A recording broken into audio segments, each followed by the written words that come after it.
Pernah nggak sih Anda lihat laporan keuangan terus rasanya kayak cuma lihat tumpukan angka aja? Nah, sebenarnya di balik setiap angka itu ada sebuah cerita yang tersembunyi. Dan hari ini kita akan coba jadi detektif bareng-bareng buat mengungkap salah satu cerita itu. Oke, kita langsung aja ya ke kasusnya. Lihat angka ini, plus 116%. Coba bayangin, ekuitas atau modal bersih sebuah perusahaan itu bisa melonjak lebih dari 2 kali lipat. Cuma dalam setahun. Gila kan? Pertanyaan pertama kita sebagai detektif, gimana caranya? Dan ini bukan angka main-main loh. Kita ngomongin lompatan dari 63 miliar rupiah jadi lebih dari 136 miliar rupiah. Ini pertumbuhan yang masih banget. Tapi ya itu, angka ini cuma ngasih tahu kita apa yang terjadi, bukan kenapanya. Nah, pertanyaan ini nih yang jadi inti investigasi kita. Kita ndak bakal terima angkanya gitu aja.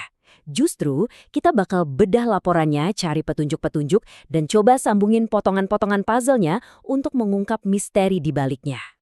Oke, ini dia tempat kejadian perkara kita.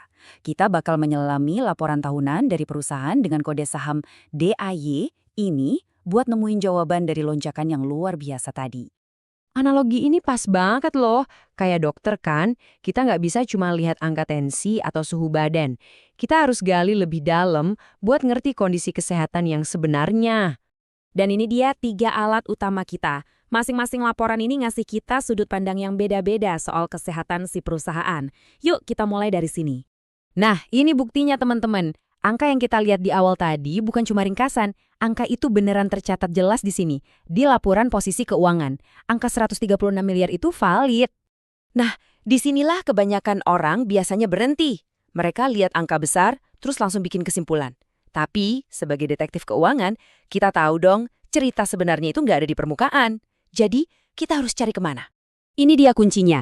Catatan atau notes ini adalah bagian di mana perusahaan ngejelasin semua detail, konteks, dan metode di balik angka-angka jumbo yang mereka tampilkan. Disinilah petunjuk-petunjuk penting itu disembunyikan. Oke, sekarang kita masuk ke bagian yang paling seru nih.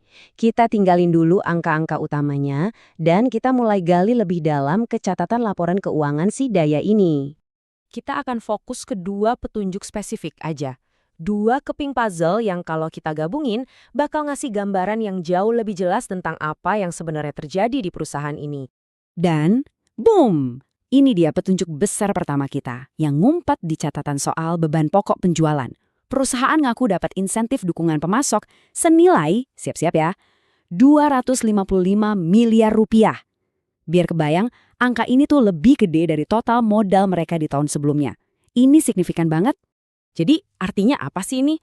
Gampangnya gini deh, bayangin Anda jualan barang, tapi dari pemasoknya Anda dapat diskon gede-gedean. Otomatis untung Anda jadi makin tebel kan? Nah itulah yang terjadi sama Daya, tapi skalanya ratusan miliar. Oke, petunjuk kedua kita temuin di catatan utang bank. Ternyata perusahaan ini punya fasilitas pinjaman berulang dari HSBC. Dan lihat deh, limit pinjamannya itu baru aja ditambah sampai jadi 400 miliar rupiah. Ini nunjukin kalau perusahaan nggak cuma ngandelin penjualan buat operasional. Mereka juga aktif pakai pinjaman sebagai bahan bakar bisnis. Ini bagian penting banget dari strategi mereka yang bikin mereka bisa beroperasi di skala yang lebih besar.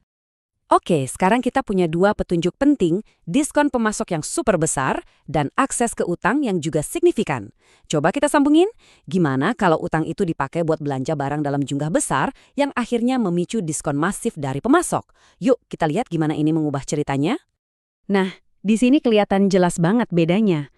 Kita beralih dari kesimpulan yang dangkal, wah, ekuitasnya naik 2 kali lipat, ke pemahaman yang jauh lebih dalam. Oh, ekuitasnya tumbuh besar karena ada diskon raksasa dari pemasok yang kemungkinan didanai oleh pinjaman bank. Ceritanya jadi utuh kan? Jadi, intinya begini, kalau laporan utama itu kayak headline berita, nah catatannya itu isi beritanya. Tanpa baca catatannya, kita nggak akan pernah tahu cerita yang sebenarnya. Jadi, apa nih pelajaran paling penting yang bisa kita bawa pulang dari penelusuran singkat kita barusan? Coba deh, ingat kalimat ini. Lain kali kalau Anda lihat laporan keuangan, jangan cuma kagum sama angka-angka besarnya. Selalu cari tahu cerita di baliknya. Ini 3 langkah simpel yang bisa Anda pakai. Pertama, cari angka yang aneh atau menarik perhatian.